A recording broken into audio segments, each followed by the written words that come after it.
Wood stoves of the ancient Mesoamericans. Hey, I done hacked my wood stove. What did I do here? Alright, and why did I do it?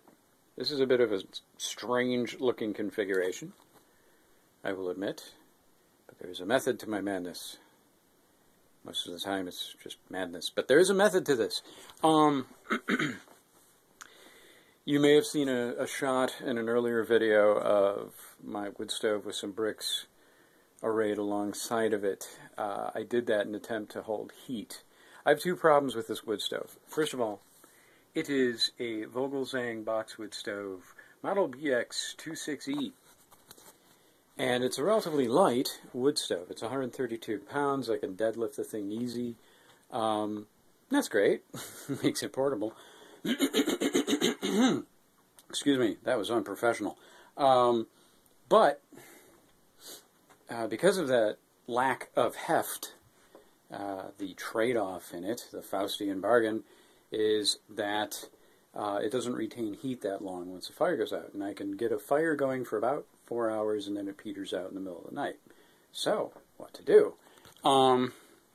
Well, another problem, by the way, is that once I get a fire going in this thing, if I cram this thing full of wood and get a nice hot fire going, it bakes me out of here. I mean, I get temperatures of 120 degrees within about 6 feet of the thing.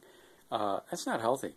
So I wanted something that was going to block the instant radiation of the heat, absorb that heat, and retain that heat for a while.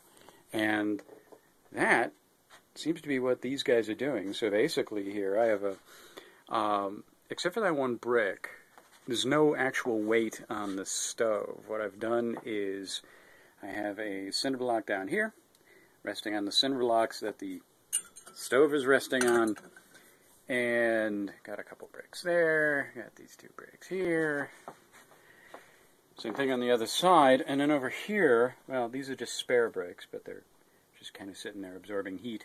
In the back I have a bunch of bricks lined up too. Thought about this for a little bit. Wanted to have kind of air pocket action going here. This brick also is absorbing heat, but it's also in the event that this thing decides to collapse, which is probably never going to happen, but if it did, it would have a place to go as opposed to just hit the top of the wood stove.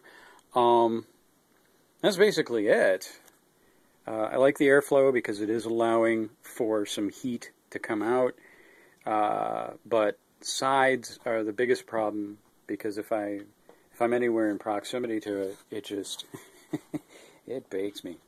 If you're wondering about these things, I'm just trying to dry them out. So that's about it.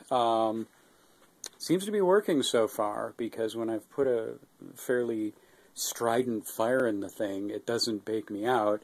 It hits the cinder blocks, and these cinder blocks seem to stay warm,